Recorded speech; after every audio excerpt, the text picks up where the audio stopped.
Hello बच्चों, मैं ममता जैन, व्याख्याता अर्थशास्त्र इकोनॉमिक्स क्लास 12 में आपका एक बार फिर से स्वागत करती हूँ। बच्चों, लास्ट वीडियो के अंदर अपन ने अपना 21st चैप्टर स्टार्ट कर दिया था और लेसन का नाम था आय उत्पादन का निर्धारण। तो लास्ट चैप्टर के अंदर अपन ने बच्चों क्या देखा था कि एक द्विस्तरीय अर्थव्यवस्था के अंदर समग्र मांग क्या होती है, समग्र पूर्ति क्या होती है। फिर हमने दोनों के लिए समग्र मांग अनुसूची बनाई थी, समग्र पूर्ति अनुसूची बनाई थी। फिर दोनों अनुसूचियों की तुलना करी, दोनों के ग्राफ बनाए और एक ही ग्राफ के अंदर अपन ने समग्र मांग और समग्र पूर्ति, एग्रीगेट डिमांड और एग्रीगेट सप्लाई को दर्शाया और बताया कि जहां पर दोनों ग्राफ टच हो रहे हैं, कट रहे हैं, वही साम्यावस्था की स्थिति है। तो जब हमने समग्र मांग समग्र पूर्ति पढ़ लिया है, तो आज हम पढ़ेंगे हमारा निवेश गुणक। बच्चों, निवेश गुणक क्या होता है? हम जब निवेश करता है, कोई भी उद्यम करता है, जब निवेश करता है तो निवेश क्यों करता है? ताकि उसको लाभ मिले, आय मिले। तो यह प्रारंभिक निवेश की वजह से, यह प्रारंभिक निवेश से आय में जो वृद्धि होती है, इसके संबंध को बताता है। हमारा निवेश गुणांक क्या बताता है?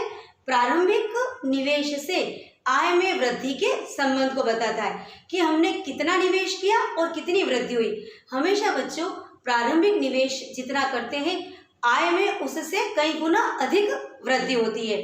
तो इसको के से लिखते हैं और k इज इक्वल टू होता है delta Y upon delta I. क्यों लिखते हैं इसको k is equal delta Y upon delta I? अर्थात आय इन्वेस्टमेंट मतलब निवेश में परिवर्तन से आय में कितना परिवर्तन आया। k अर्थात निवेश गुणक क्या है कि आपने निवेश में परिवर्तन किया, यानी आपने प्रारंभिक निवेश कुछ किया था, फिर आपने उसमें और निवेश किया, उसकी वजह से अपनी आय में क्या परिवर्तन आया। तो delta Y upon delta I क्या है? हमारा निवेश गुणांक है। जैसे हमने 100 करोड़ रुपए का इन्वेस्टमेंट किया, कितने का इन्वेस्टमेंट किया? 100 करोड़ रुपए का, तो हमारी आय कितनी हो गई? 500 करोड़ रुपए। तो 2 जीरो से 2 जीरो कट गया, तो निवेश गुणक कितना आ गया? 5 गुना, मतलब 5 आ गया। यानी हमारे आय में वृद्धि कितनी हुई? 5 गुना वृद्धि हुई। तो निवेश गुणक कितना हो गया बच्चों? 5। तो निवेश गुणक ये बताता है कि प्रारंभिक निवेश से आय में कितनी वृद्धि हुई, अर्थात निवेश बढ़ाने पर आय में वृद्धि होती है। यह बात हमारा बताता है निवेश गुणक, जिसको के से लिखते हैं। अब निवेश गुणक है, इसको अपन लिखते हैं 1/MPS, मतलब बचत का विपरीत होता है, विलोम अर्थ, विलोम संबंध होता है, प्रतिलोम संबंध होता है। 1/MPS मतलब ये क्या है? सीमांत बचत प्रवृत्ति। और अपन को पता है ना बच्चों, एमपीएस क्या होता है? 1 माइनस एमपीसी। अपन 14-15 चैप्टर के अंदर ये सब कुछ पढ़ चुके हैं। 15 चैप्टर के अंदर के सीमांत बचत प्रवृत्ति और सीमांत उपभोग प्रवृत्ति दोनों की टोटल क्या होती है? 1 होती है। अपन ने पढ़ा है MPC plus MPS is equal to 1। तो अपना एमपीसी क्या हो जाएगा? 1 माइनस, यदि अपन को ये निकालना है, यदि आपको एमपीएस निकालना है, एमपीसी प्लस एमपीएस 1 होता है। अब हमको जो भी निकालना है, जैसे एमपीसी निकालना है तो 1 माइनस एमपीएस कर दो, और यदि हमें एमपीएस निकालना है तो 1 माइनस एमपीसी करेंगे। ये सब हम पिछले 15 चैप्टर के अंदर अपन अच्छे से पढ़ चुके हैं। तो अपन को पता है कि एमपीसी सीमांत उपभोग प्रवृत्ति प्लस सीमांत बचत प्रवृत्ति होता है अपना 1। तो अपना जो निवेश गुणांक है वो 1/MPS होता है, यानी सीमांत बचत प्रवृत्ति और निवेश गुणांक में विपरीत संबंध होता है। तो और अपन एमपीएस को लिख सकते हैं 1 माइनस एमपीसी। तो k is equal to 1 minus MPC. अब देखो बच्चों, अपन देखते हैं कि एमपीसी को 0 कर दो तो k इज इक्वल टू क्या हो जाएगा? 1 माइनस 0 इज इक्वल टू 1, यानी k का मान 1 हो जाएगा, जो कि दुर्लभ स्थिति, ऐसा नहीं होता है। क्यों? क्योंकि ऐसा संभव है क्या कि कोई उपभोग ही नहीं होगा। तो हम ये कह रहे हैं कि यदि सीमांत उपभोग प्रवृत्ति 0 हो जाए तो k का मान कितना हो जाएगा? 1 हो जाएगा, जो कि संभव नहीं है। इसी प्रकार यदि हम ये माने कि एमपीसी क्या हो जाए? 1 हो जाए, मतलब पूरा ही उपभोग हो जाए, तो 1 माइनस 1 0, तो k अनंत हो जाएगा। तो ये माना जाता है कि यदि एमपीसी यानी सीमांत उपभोग प्रवृत्ति क्या हो जाए? 1 हो जाए, मतलब कुछ भी बचत नहीं करें, वो सारा ही उपभोग कर ले, तो k इज इक्वल टू क्या हो जाएगा? k इज इक्वल टू हो जाएगा अनंत, जो कि संभव हो भी नहीं है। तो दोनों ही स्थिति संभव नहीं है।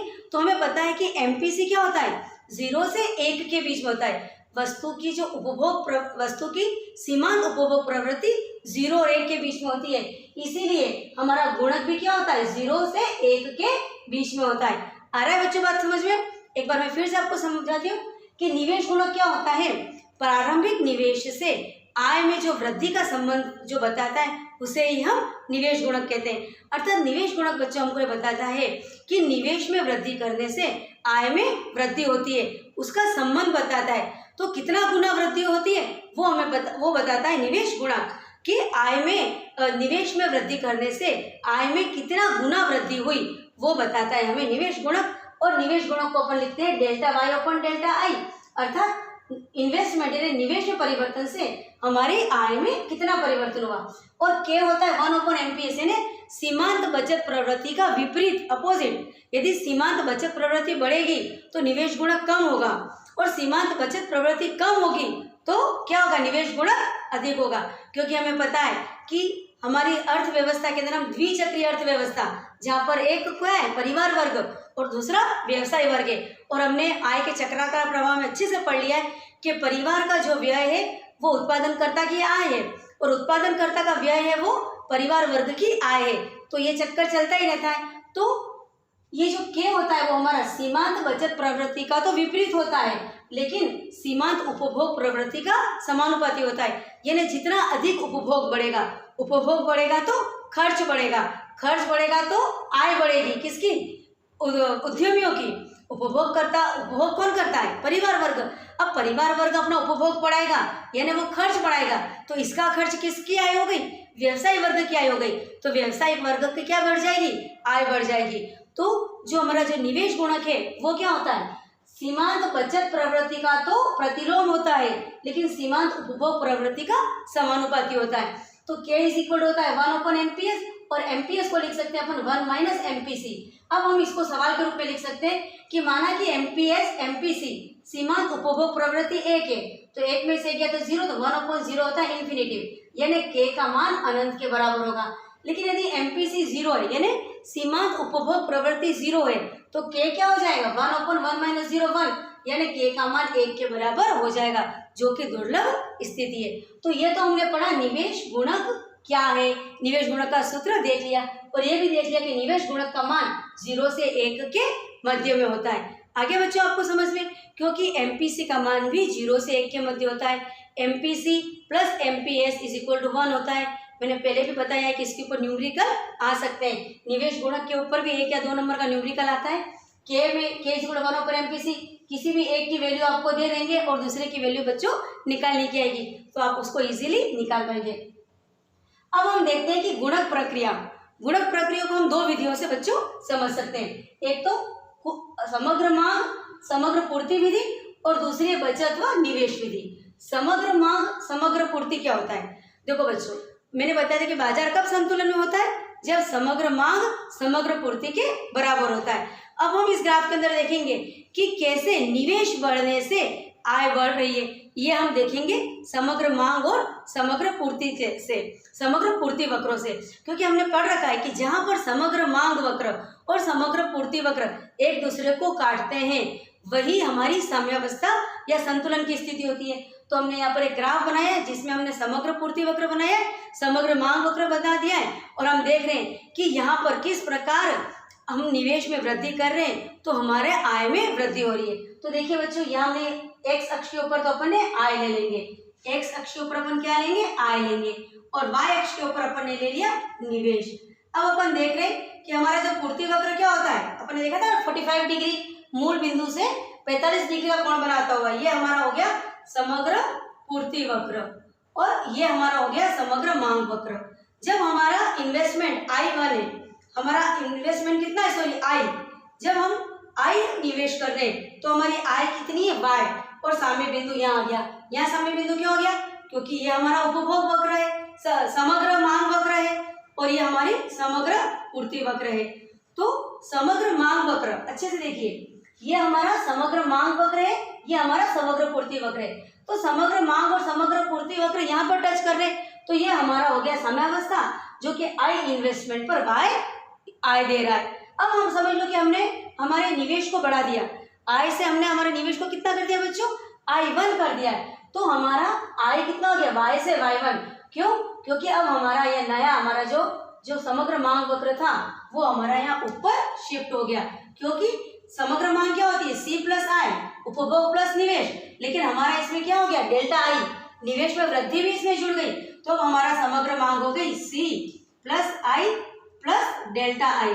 तो हमारा जो समग्र मांग वक्र था वो ऊपर शिफ्ट हो गया, तो समग्र मांग और समग्र पूर्ति वक्र यहाँ टच कर रहे, तो हमारा नया समयावस्था यहाँ पर हो गया। तो हमारी आय बढ़कर y से y1 हो गई। तो ये हो गया समग्र मांग वक्र और समग्र पूर्ति वक्र विधि से हमने गुणक प्रक्रिया को समझा कि जहां पर समग्र मांग वक्र और समग्र पूर्ति वक्र दोनों एक दूसरे को टच करते हैं वही संतुलन की स्थिति होती है। तो हमने देखा कि जब निवेश आय हो रहा है तो हमारा समग्र वक्र ये जा रहा है और समग्र पूर्ति वक्र तो वही है, तो यहाँ पर हमारा y1 आय हो रही है, y आय हो रही है। लेकिन जैसे हमने इन्वेस्टमेंट बढ़ाकर डेल्टा आई चेंज कर दिया और I1 कर दिया, तो हमारा नया समयावस्था बिंदु E1 आ गया, तो नई आय हमारी हो गई y1। तो ये हो गया गुणक प्रक्रिया को समझने का समग्र मांग समग्र पूर्ति वक्र। अब बच्चों इसमें ऐसा होता है कि यदि हम इन्वेस्टमेंट बढ़ा रहे यानी हम निवेश बढ़ा रहे, तो यदि आय में वृद्धि होती है तो इसको तो अग्रिम प्रक्रिया कहते हैं, यानी ये ई का यहाँ पर जाना, ई का E1 पर जाना, ग्राफ का ऊपर शिफ्ट होना, या साम्य बिंदु का ई से E1 जाना, या आय का y से y1 होना, ये तो कहलाता है अग्रिम प्रक्रिया। लेकिन कभी उल्टा हो जाए, पहले ये ग्राफ था और इन्वेस्टमेंट कम कर दिया तो हम लोग कहाँ गए, नीचे आ गए, तो आय हमारी कम हो गई, यानी इन्वेस्टमेंट निवेश कम करने पर हमारी जब आय कम होती है बच्चों, तो इसको कहते हैं पश्चिमगामी प्रक्रिया। ठीक है, अब हम पढ़ेंगे बचत व निवेश विधि। अब अपन ने पढ़ा है बचत क्या होता है हमारा, सेविंग एस, और निवेश होता है इन्वेस्टमेंट। अब अपन को पता है कि जब संतुलन की स्थिति के अंदर है ना, कहाँ पर संतुलन की स्थिति में क्या है, समग्र मांग समग्र पूर्ति के बराबर है। अब समग्र मांग क्या होती है बच्चों, याद है ना, समग्र मांग अभी अपन ने देखा था C प्लस आई, तो मैंने समग्र मांग को लिख दिया C प्लस आई। और समग्र पूर्ति क्या होती है, बचत प्लस उपभोग, तो उपभोग और बचत, क्योंकि मैंने आपको पहले बताया था फर्स्ट वीडियो में भी कि समग्र पूर्ति हमारी आय के बराबर होती है। राष्ट्रीय आय, समग्र पूर्ति राष्ट्रीय आय को व्यक्त करती है और समग्र मांग राष्ट्रीय खर्च को व्यक्त करती है। तो समग्र पूर्ति क्या हो गया था, राष्ट्रीय आय, और आय किसके बराबर होगी, उपभोग प्लस बचत। तो हमने लिख दिया यहाँ पर, मैं आपको इसको फिर से करके बता देती हूँ यहाँ पर कि जब साम्यावस्था होती है तो हमारा होता है AD इक्वल टू AC, यानी समग्र मांग समग्र पूर्ति बराबर है। AD होता है हमारा उपभोग प्लस निवेश और AC होता है उपभोग प्लस बचत।